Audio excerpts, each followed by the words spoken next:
Okay, looks like we're live. Just let me know if you're here. And like always, I'm just gonna wait a bit. See, just wait for everybody to come in. Boop, boop, boop.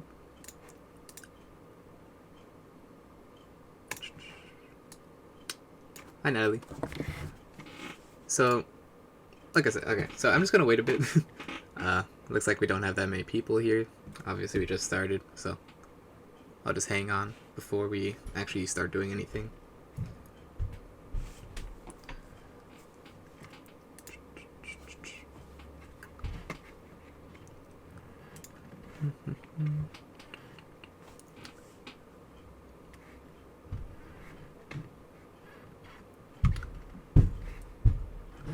I wonder if David will be the first one here today. He's usually the first.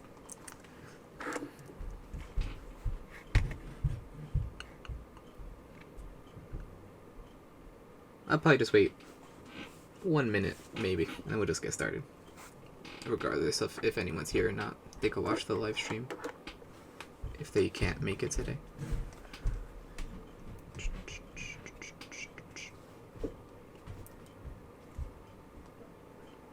Yeah, it's crazy. David's not here. He's always here on time.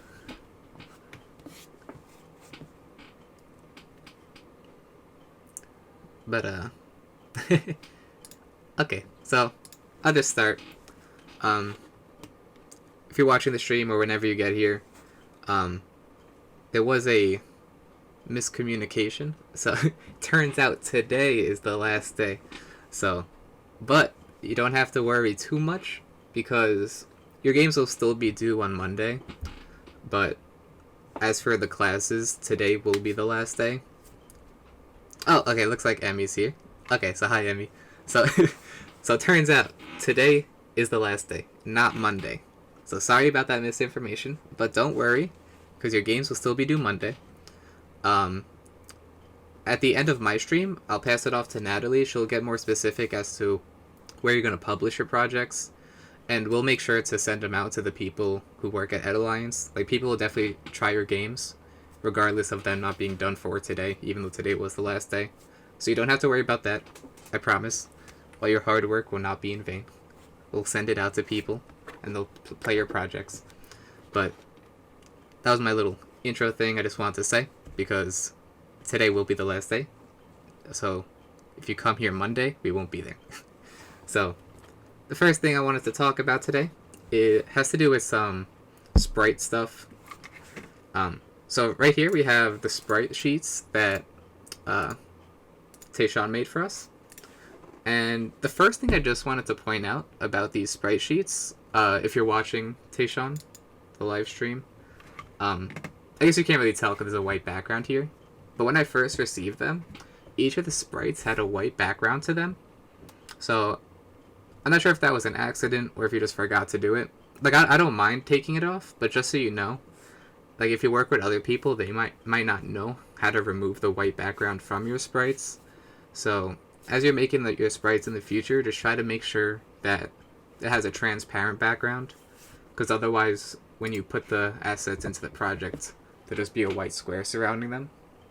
So that's just the first thing I wanted to say. As you want to, because I know you want to be an artist, so as you continue being an artist, you just have to make sure these small little things. But it's not a big deal. I just want to point that out.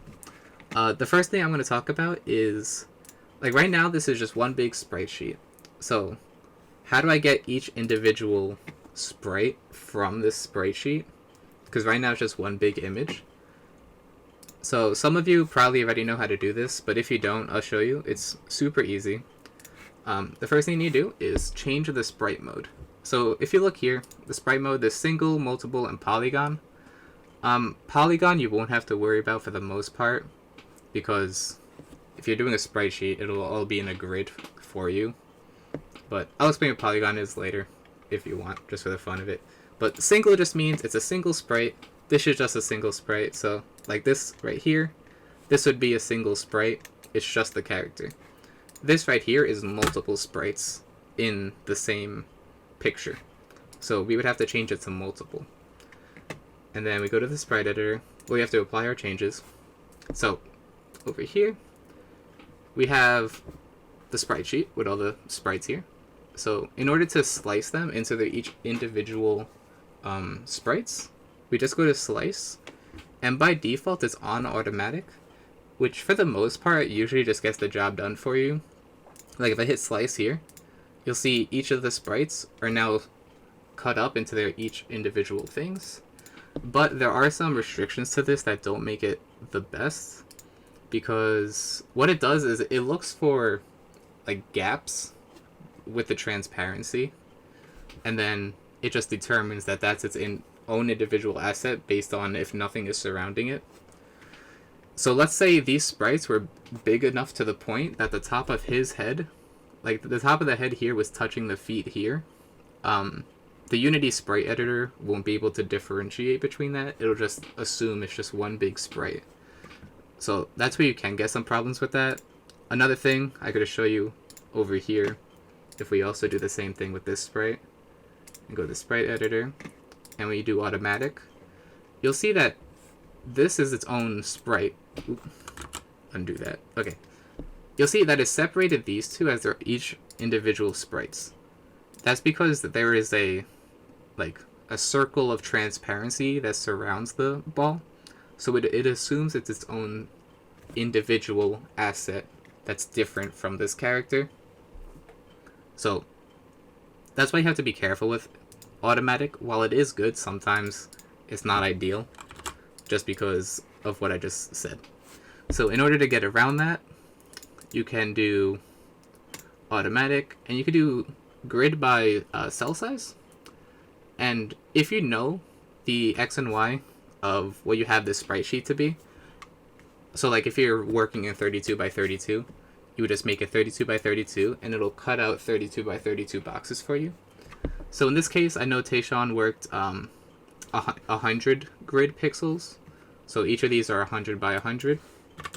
So if I change this to 100 by 100 and I slice it, you'll see now they're each their own little box here. Each grid being 100 pixels by 100 pixels. So in the event automatic doesn't work for you because of what I said already, you could just manually do it by the pixel size. And just another thing for Tayshawn, I just want you to know, because as you develop to be a better artist, there are some minute little details you might want to consider. 100 by 100 is not the most optimal size for working. Typically, you want it to be base 2. So I know that sounds oh, what's base 2? So just like, you know how there's like 8, 16, 32, 64, 128, all the things. So 2 times 2 is 4, 4 times 2 is 8. All those things, that's base 2, pretty much. You generally want to work in those just because pretty much everything is optimized around like the pixel count being base 2.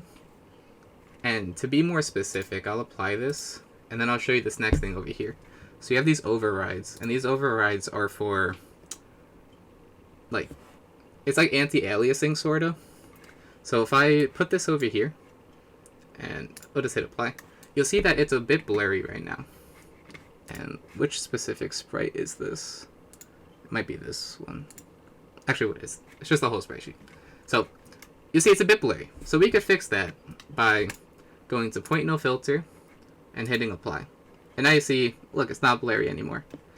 But depending, sometimes the sprite will just have these weird color oddities about it. I couldn't tell you what causes that issue, but whatever that issue is, the way to resolve that is you override here, and then you click on this drop down, and then there's different values here that you can choose to specify what exact size your thing is. And then based on that, you could also do this, the RGBA 32-bit.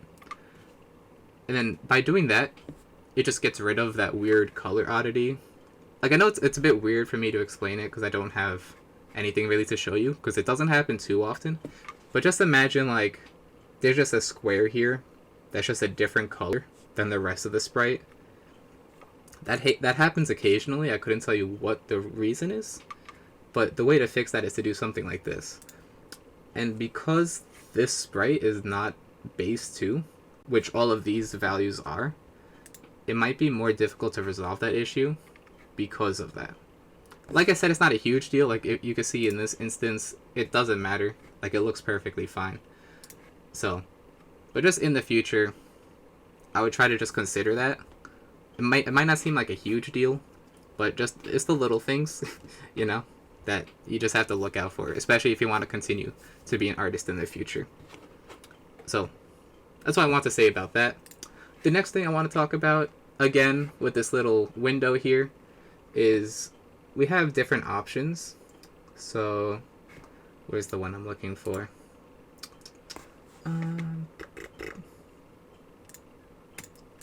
Where is it?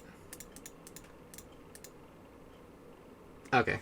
It only matters if it's a single sprite, but I want to show you this anyway in case you do have a single sprite. You can change the pivot, which this isn't like a huge thing. Again, these are all small things, but I just want you to know about them just because they're helpful for you. So if you look at, let's just hit apply. We'll see here. Right now he's at, let's just set him at a nice 0, 0. And where did he go? Oh, he's in a tree. Okay, let's set him up a bit. 2. Okay, right now he's at 0, 2.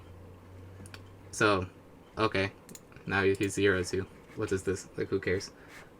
If you change this to single, and we change the pivot to the left side, you'll see that, actually, okay, sorry, because it's a big sprite sheet, it has to be single, so we'll just pretend it's this, okay? Sorry for this being a bit weird, but I just want to show you this, just because it's a small little thing that might help you in the future. Okay, so now it's single, now it's at 0, 2, and we're on left pivot. So that means that it's 0, 0 is, so this is about the center. So it's 0, 0 is right here. And then if I were to change this to center, you'll see that it shifts over, but its position in the world is still the same. It's still 0, 2, but the entire image has shifted over. So you might be like, okay, who cares? What's the point of this? This might be helpful if you're trying to instantiate a bullet, because if you're instantiating a bullet, generally you want the bullet to spawn like at the tip of the gun. So you might just put a little dot, or like let's say this is the tip of the gun. You want it to shoot right here. If you have the bullet on pivot center, the bullet will spawn half inside of the gun and half outside of the gun, when you actually want the bullet to be completely outside of the gun. Well, theoretically, you could just shift over the point it spawns in. Let's say you have multiple bullet types. Each bullet is a different size. That might not just like work as you think it would be, because let's say we have a tiny bullet over here and then a big bullet like this. If the dot it spawns at is over here, you'll see that the bullet will spawn ahead of it if it's the tiny bullet, and where it should be if it's the big bullet. So if you make the pivot like to the left or to the right, when it spawns, it'll always be like, if I pivoted this one to the right side and then click on this. So if I were to like instantiate the bullet, like let's say this entire sprite sheet is a bullet, it would spawn like right here. Like with the right side of it, its 0, 0 would be right here, which is perfect because it's not halfway inside of this theoretical gun, and you don't have to you don't have to offset where it spawns. But that's my own little rant for that. It's not a huge deal, like I said, but you might want to know that. It's a little helpful thing. I might have to redo these. Okay, no, I don't. It's already good. Okay, so the next thing. Okay, let's make an animation using these. So you'll see after I spliced everything up, let me get rid of this. We now have, so here's before you splice it. It just looks like this. After I spliced it, it now has this little thing. So I can open up the sprite sheet, And when you open up the sprite sheet, you have each individual sprite be its own little separate thing. So that's good, because now we could take the sprites from it and create animations from them. So let me just make this one real quick. Apply. Slice 100 by 100. That's good. Hit apply. Point no filter. And again, I'm just going to specify, if you have pixel art and it's ever blurry, it's on a bilinear by default. Point no filter will stop it from being blurry. The reason for this is if you have higher quality art, bilinear will do an automatic anti-aliasing for it, which just makes the image look a bit more crisp. But with pixel sprite, you want hard edges, because that's just how pixel is. So you want point no filter. So hit apply. So now we have this new sprite sheet of all the other animations. And I'm not going to go through every animation, because as you can see, we have a ton here. I'll just show you one of them, and then you guys could implement the rest, because we'll just be here a long time just redoing the same thing over and over if I were to do that. So let's just make a walk animation. There's a few ways you can do this. Obviously, you could do what Natalie said last week, which was create a new clip, and you create a new animation that way. Sometimes it's just easier to... So here's like the beginning of the walk animation, and I'm assuming this is the end of it. You can just shift click all of them and just drag it into the world, and it'll just automatically make a new animation for you. So I'm just going to call it new walk animation, and then if I hit play, you'll see it does the animation. So I didn't have to individually place each sprite into the new animation clip. Just by shift clicking them and dragging them into the scene, it just automatically makes the sprite for me, the animation for me. This does have some downsides, which is, if you look here, it makes a new animator for you, which is like this. So, like, I don't need this. The reason for that is because the player object, if you see here, like, he already has his own animations. We just want to make a new one and add it to the existing ones. So just like replace the animation we already have. So I don't need a whole new animator. I just want the animation clip. So it makes both for us. So you could just delete the old one because you don't need it. But that's the downside to it, which isn't much of a downside. It's just you just have to remember to get rid of it. Or if you don't get rid of it, it just takes up space that you don't really need. But we'll go back. But before we do that, I just want to show you something here. You'll see that this sprite is smaller than the one we already have. So your initial thought might be to just increase the scale of this. But if you recall, this is a separate game object. This isn't just the animation. This is a new game object that uses the animation that we shift clicked. So I guess that's another downside. It makes a new object for you. So we just want to replace the existing player sprite, the animation that this player uses, with the new one. So changing the scale of this won't solve this problem, because this is its own game object. Like, the scale here doesn't change how big it is in the animation. So once I put the animation on this one, it won't be the same. And what I mean by that is the scale will still be smaller, just because that's how it is. So the way you fix this is, instead of changing the scale here, because like I just said, that's not going to work, you go here and you change the pixels per unit to smaller numbers makes the sprite bigger, and bigger numbers makes the sprite smaller, which sounds weird, but that's how it works. Because if you think about like pixels per unit, so like this is 1 unit square.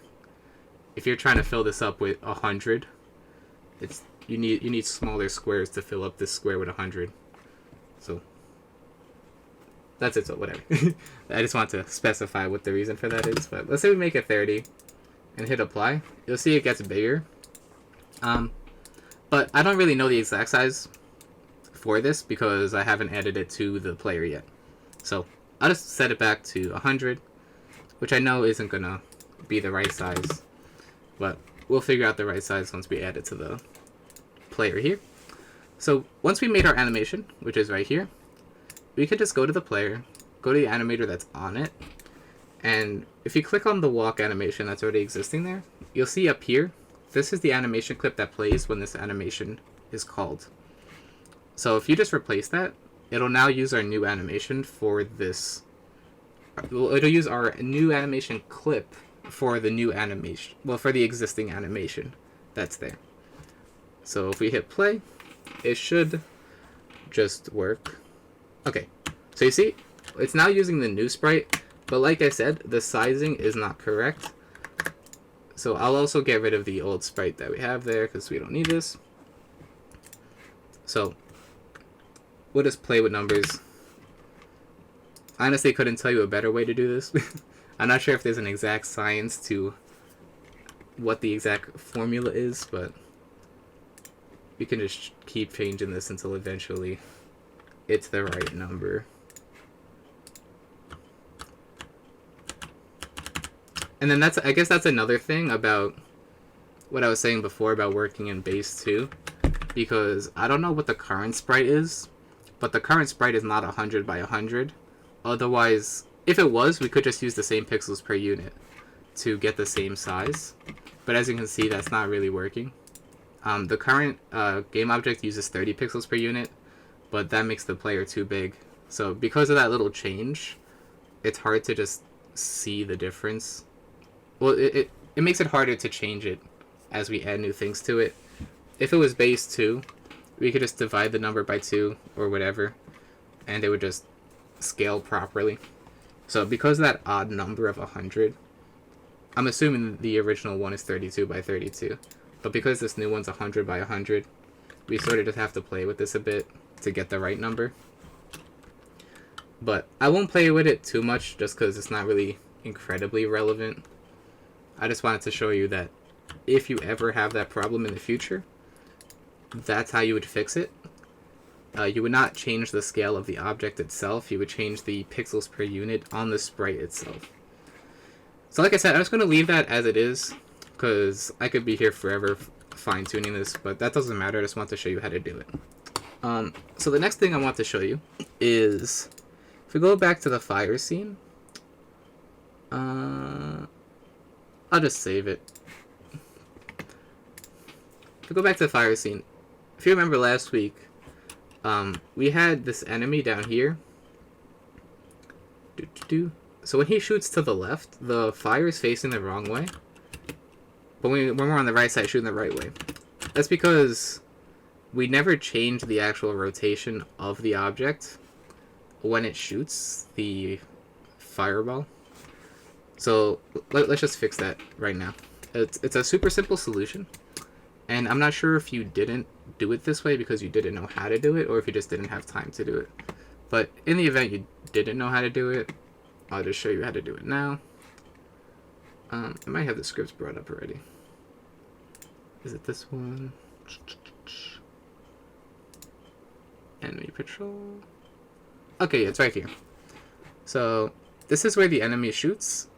So right now you're just instantiating the projectile and shooting it at the player. What we need to do is, when we instantiate it, we need to check to see if the player is on the left or right side of us, and depending on if they're on the right side or left side, we need to flip the projectile accordingly. So the first thing we need to do, which I believe is already here, yes, we need a reference to the player. So we already have that, that's fine. The reason we need the reference to the player is so that we could get its transformed position, so we could calculate, so we could compare our position to the player's position, and then flip the sprite accordingly. So we'll go here, and the first thing you do is, I'm not sure if you guys know this, but when you instantiate something, you could save it to a temporary variable. So what I mean by that is you could type in game object, and let's just call it bullet. So for the duration of this function, what we just instantiated here, we'll be able to reference it from bullet. So all this information here, the new object that spawned, is now called bullet. for the remaining however many lines of code we have left until it reaches the end. Once it reaches the end, because that's a temporary variable, it'll disappear. And if you guys don't know what I mean by temporary variable, if you create a variable within a function, it only exists for the duration of that function, whereas the variables up here are created beforehand, so they exist for the, like, forever. Like, they're just there forever for the they just exist within this class. So you could reference them as much as you want within the class, but if you create it within a function, it only exists for the duration of the rest of the function as it goes through the rest of the code. So now that we have the bullet reference here, we'll do if player dot transform dot position dot x is less than the transform dot position dot x. So the reason I'm getting the x is because when the player's on the left side, the bullet shoots the wrong way. Like, it's flipped the wrong way. So when we're onto the left of it, I want to flip this bullet sprite. And then if we're on the right side, it doesn't matter, because it already shoots the right way. So if it's like that, then we're going to do bullet. We're going to reference the variable we just made here. Dot get component sprite renderer. Sprite renderer. The flip x equals true. Okay, so what I'm doing here, if you go back here and we click on the sprite renderer, this isn't the bullet obviously, but it's the same premise. See the sprite renderer? There's a flip x and y here. So if you click on this, you'll see, depending on if it's true or not, it'll flip the sprite. So that's pretty much what we're going to do. If the bullet's on the left side, we're going to flip the bullet the other way so that it's facing the player. So yeah, that's just the basic premise of that. I don't think there's any more to this. Let me just double check. So to make the bullet, okay, that's fine. So theoretically, this should work. Unless I forgot something. We'll find out momentarily. So let's see. Go down here. Okay, so you see now shooting to the left. And when we're on the right side, the bullet now faces us this way. So obviously this doesn't have any functional difference to the actual project itself. But for the player, it looks weird if the bullet's facing the wrong way. So that's just how you flip a sprite. And I want to show you that. So the next thing we're going to do is I'm going to go to Emmy's project, which I have pulled up here. And I was thinking about it. I was thinking about it. And like, you have the 3 weapons here. And I know we said we can make 3 different, what's it called? Scenes for those 3 different weapons. But it's really super simple to make a switch weapon button. So I'm just going to show you how to do that now, just because I feel like it's just easier to just have them all in one. And it's not a ton of work to just have all 3 of them in the same scene. It's really like, I don't know, 50 lines of code maybe. Which sounds like a lot. It's probably even less than that, because I'm including all the stuff that's already there, like the public class, whatever. So it's really not a lot. So I just want to show you that real quick, just so that you can just have all the game objects in the same scene and just be able to quickly change between them. Whether it be for testing purposes, so you don't have to keep switching scenes to test the different weapons, or for play purposes, so the player can switch between the different weapons. But that's enough of my spiel.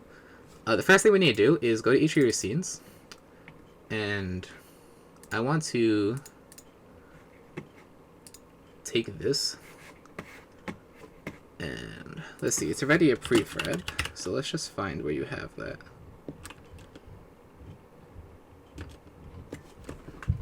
Okay, I don't know where they are, so I'll just make a new prefab. So we have that one. Let's go back to the scenes, get the hand sanitizer, hit save. I'm going to take the soap bottle, put that in the prefabs folder, and go back to, the toilet paper I'm just going to use as the main scene. Right, so when you enter the game, I'm assuming this is just the main scene when you play the game. So what I'm going to do, over here is where you have your different weapons. So I'm just going to add the... Oh, not that. That's the scene. You don't want to do that. I'm going to put the prefab in here and the soap bottle in there. So now that we have them all here, let me make a new script so that we can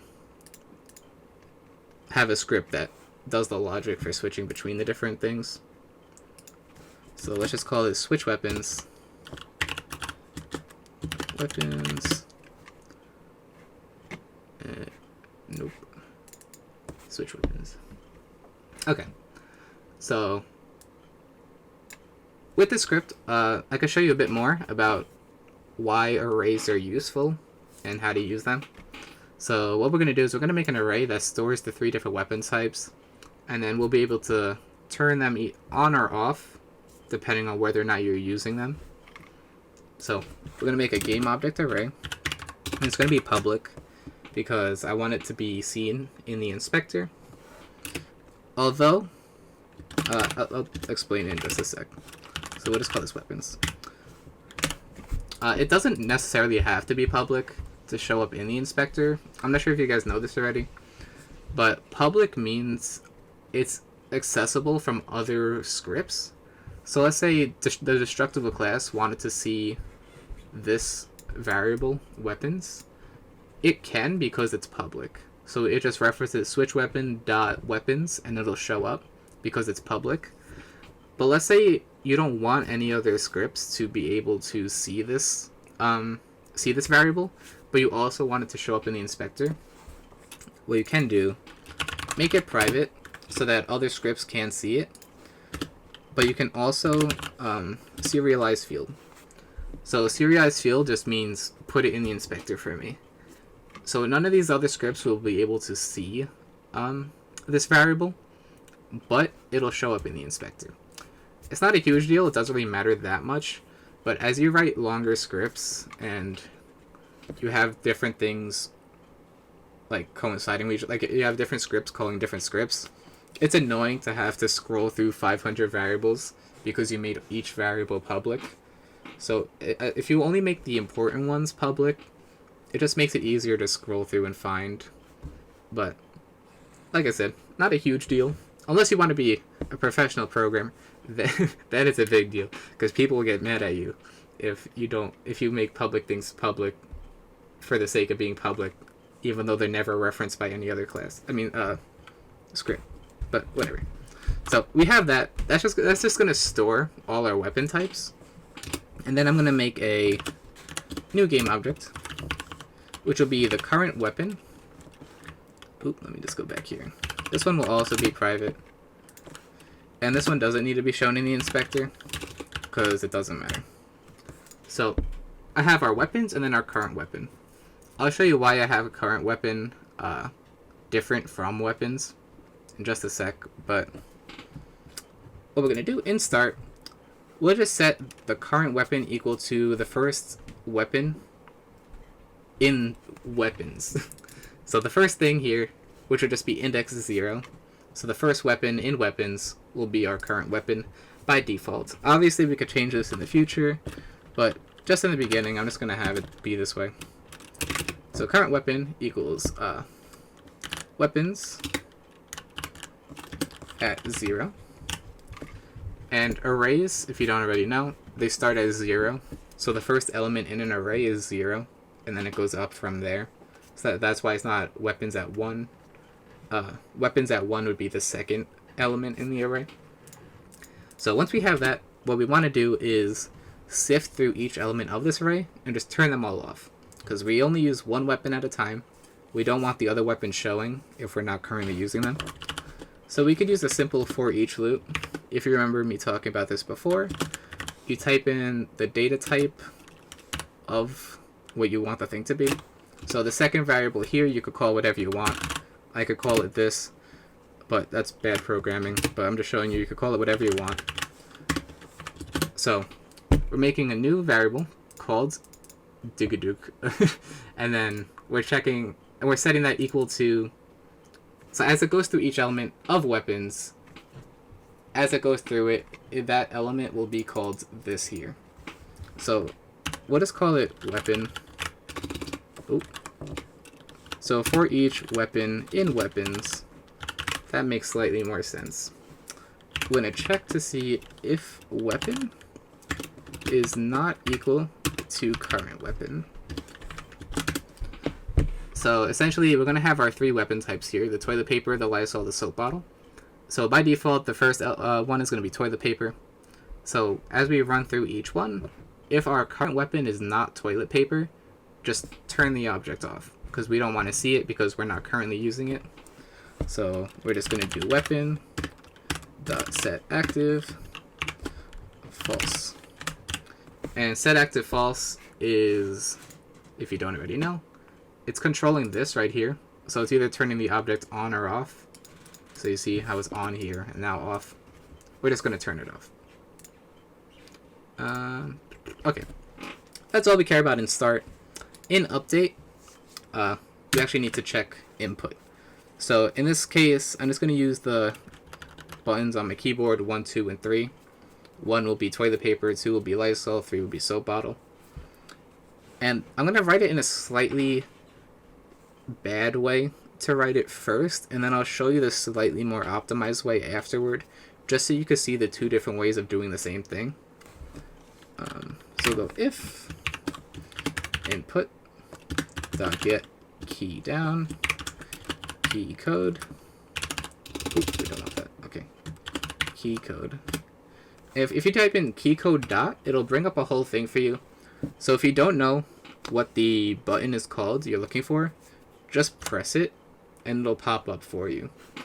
So because I pressed the one on my keyboard is called alpha 1. So you may not know that off the top of your head, but if you do key code dot and you just press the button, the first thing that'll show up for you is the button. So if I press 1, what I'm going to do is set current weapon dot set active to false.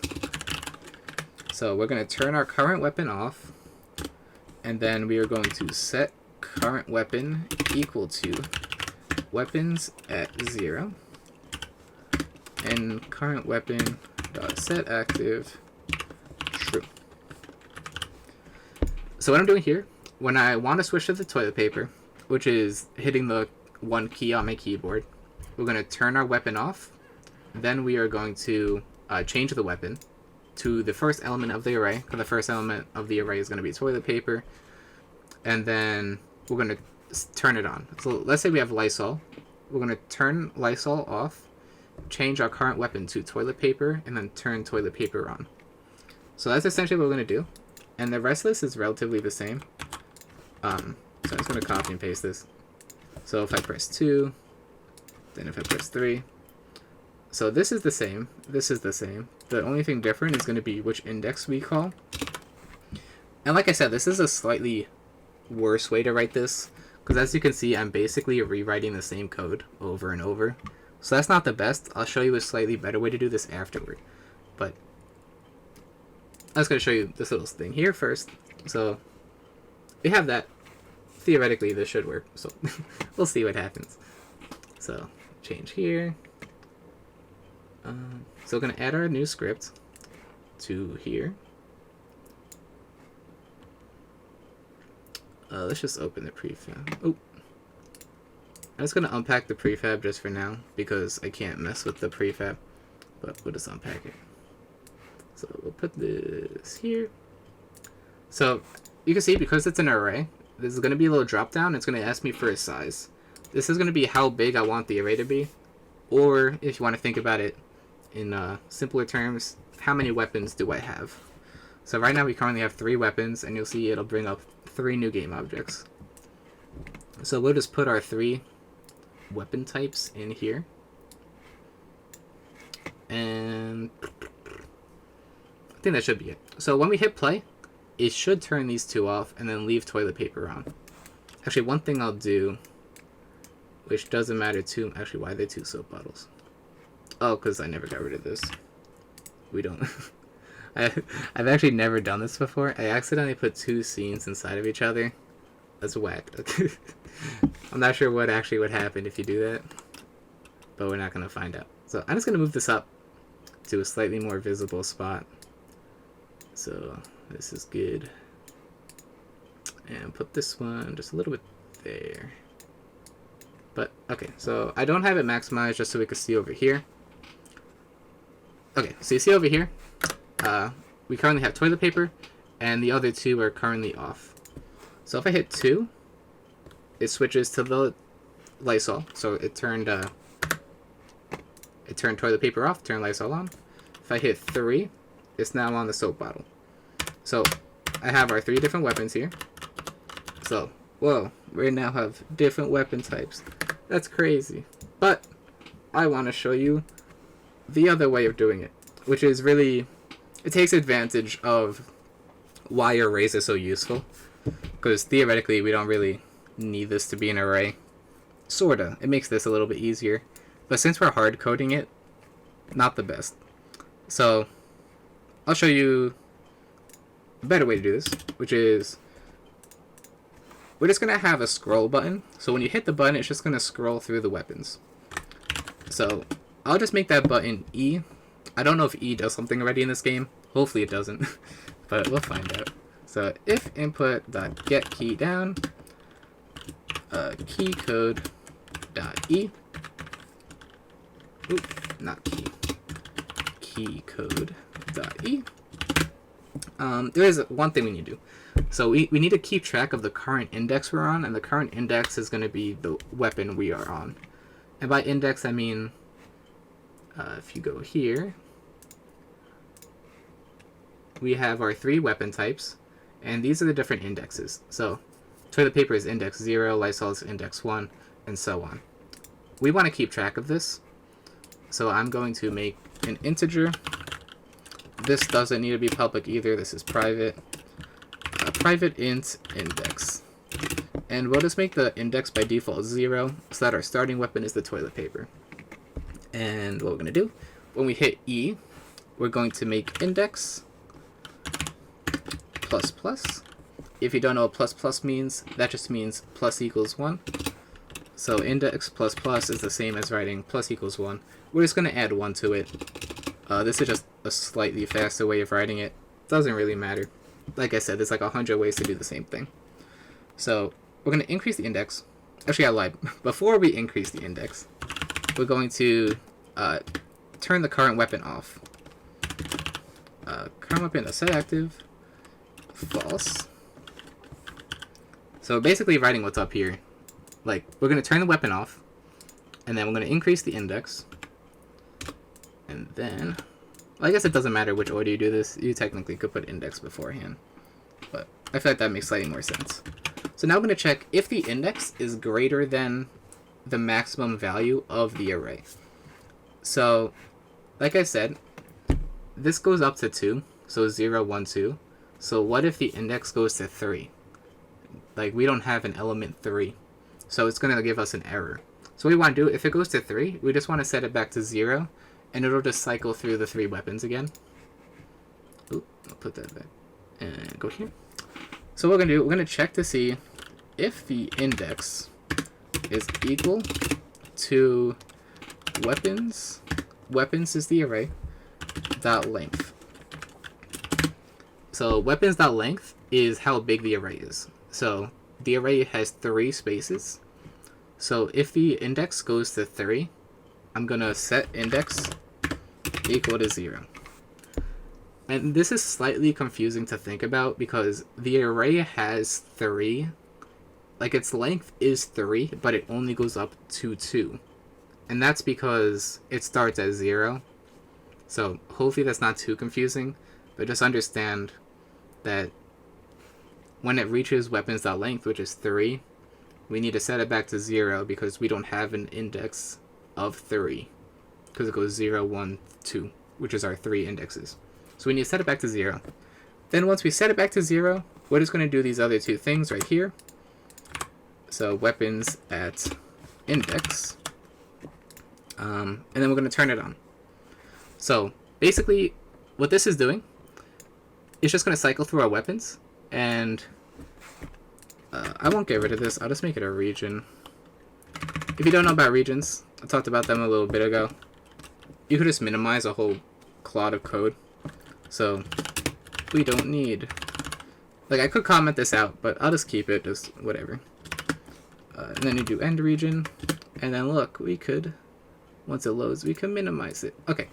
So basically, it does all this code in this here. Now, obviously, it's slightly different because we don't have the option of directly choosing a weapon. We have to scroll to the one we want. So that's a slight downside. But also, no matter how big we make this array, this is all the code we need. We could cycle through it the same way, whether or not the array is 20 or 1. It doesn't matter. This way, every time we add a new weapon, I have to add a new thing to it, which isn't the best way of programming something. So, that's why I want to show you this. And if we go hit play here, it should work the same way.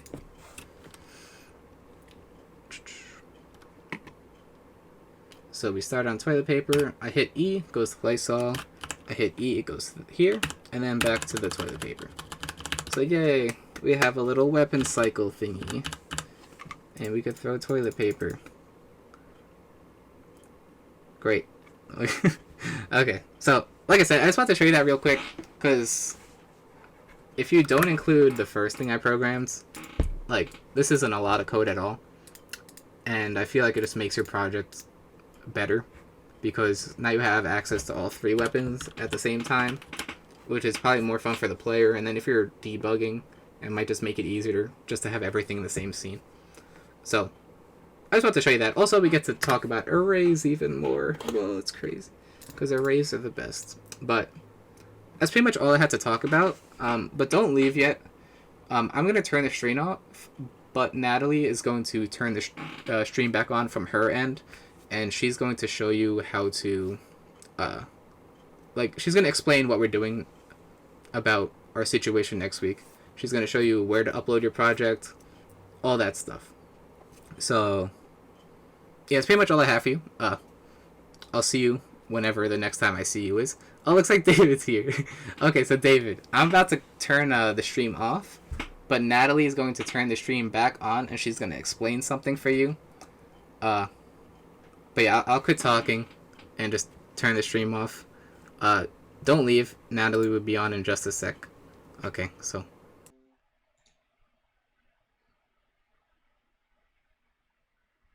What is up, guys? I am joining in just after Dan hopped off after giving you guys some great Unity stuff. Say hi if you can hear me talking on the cast. Just want to make sure I'm coming through loud and clear. Last day today, so I wanted to hop on. Hey, Emmy. I see Dan is now chatting as Eline Media EDU. Obviously, I'm only going to be here for just a couple 10 minutes. Dan, you can stay on Eline Media. No worries. You're the mod now. Don't worry about it. We're all just here to figure out exactly what we're going to do for the end of the cycle. So yeah, you guys, as Dan mentioned, we thought we had one more class. We do not.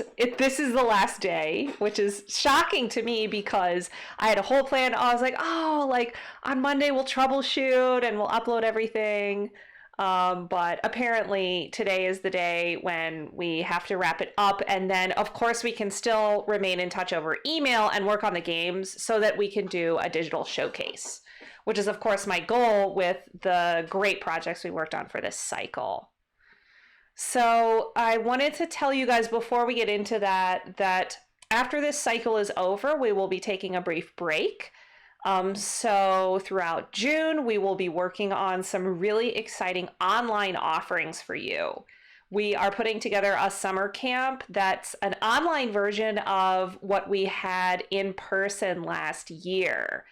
And that's going to be really exciting because since we don't know the status of real life summer camps due to COVID, we can just do everything online and continue to collaborate in the way we've been doing through Twitch and our networked collab that we did for the past few months. So when we've got that all put together, you guys will be invited to be participants in that summer camp. As participants long time throughout the existence of the studio, of course, you're invited to join, at no cost to you, as our programs in person are. So look for information over email about how to sign up for that once we've got it live and running and ready to go. I believe we'll be running it in August, but we still have to continue. We have to do the process of putting it all together and getting everything ready to go, since we're creating an entire online video game studio essentially for you guys to be a part of. So we'll keep you updated on when it's all ready and when you can start joining and making projects and posting your games and so forth. So that's around the bend coming for you guys this summer. Tell your friends if you have folks that you know who might have been interested in joining our in-person class. Now is the time for them to try out some video game design online. And of course, if you want to work on something between now and when we do our online camp, we recommend that you do X Prize. So I talked about this a couple of times on previous casts, but EdAlliance Media is collaborating with a couple of different organizations to do a game making challenge. It's a global game making challenge, so anybody in the world can make games for it as long as you're 18 and under. So that's definitely you guys, except Neural, since he's 18. Actually, I think 18 is included, so Neural could still technically submit a game. There's two categories. It's the middle school age range and then high school, and you can win cash prizes.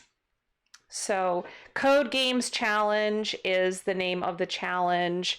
Dan, if you have a moment and could just throw that in the chat, link us to that Code Games Challenge. That would be fantastic, because of course I want you guys to make a game and win a prize, because you're some of the best game makers I know. So check that out if you want a deadline between now and August. And then in August, of course, you're invited to join our digital studio when that is ready to go. Now for today, I think, since we only have a few more days before the end of the deadline for the projects we've been working on over the last couple of months, I would say that you should do one more push to make your games be as good as they can be. So we're talking 3 fortnights at home, we're talking elementals, we're talking unnamed toilet paper game, and Dan and I also have Pandemic Hanami, which could definitely use some improvement as well. Those are the games I'd like to feature in the showcase that we share with our friends at EdAlliance, and as well the game developers and staff at EdAlliance Media. So my requirements for that are that you should make a WebGL build of your game. You should make a WebGL build of your game and email me the link to your WebGL build on simmer.io.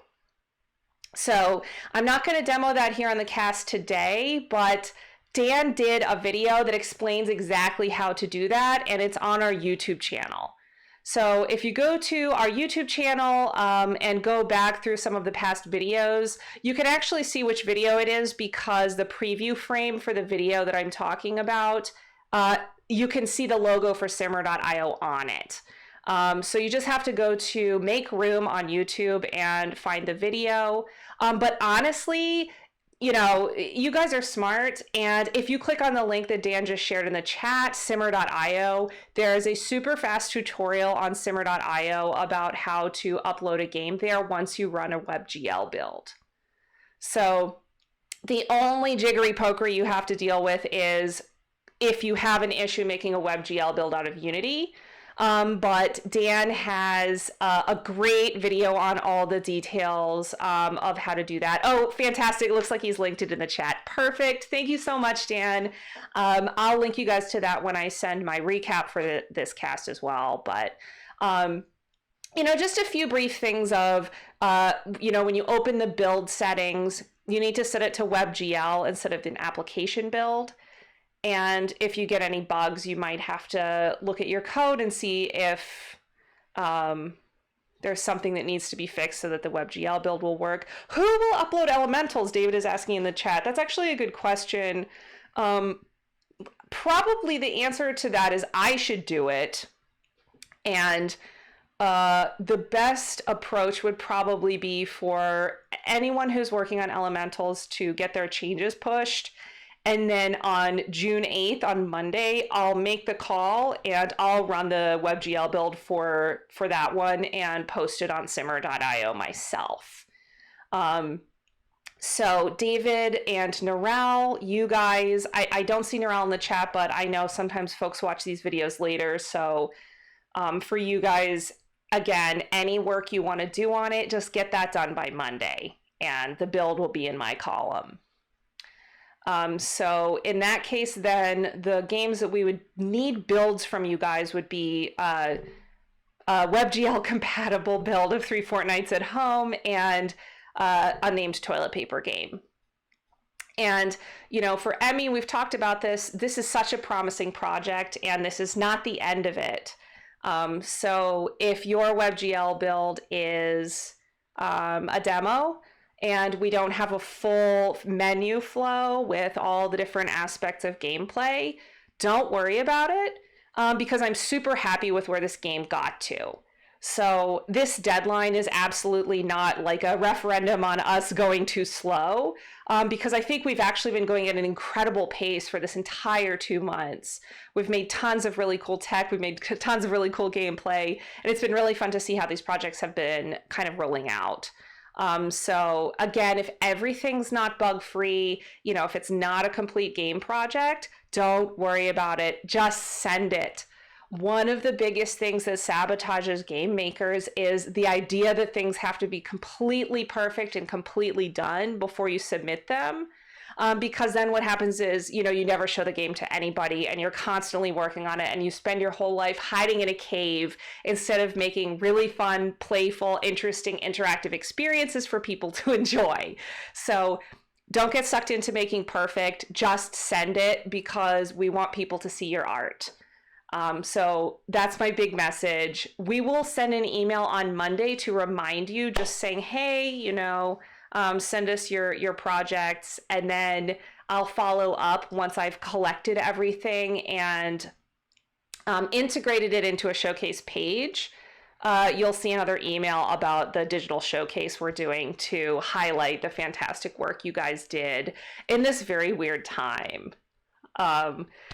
And, I was thinking about that and it's so interesting that a couple months ago, we were going into this lockdown with just no idea what was going to happen. And in many ways, we still don't know what's going to happen. We've got so many things going on.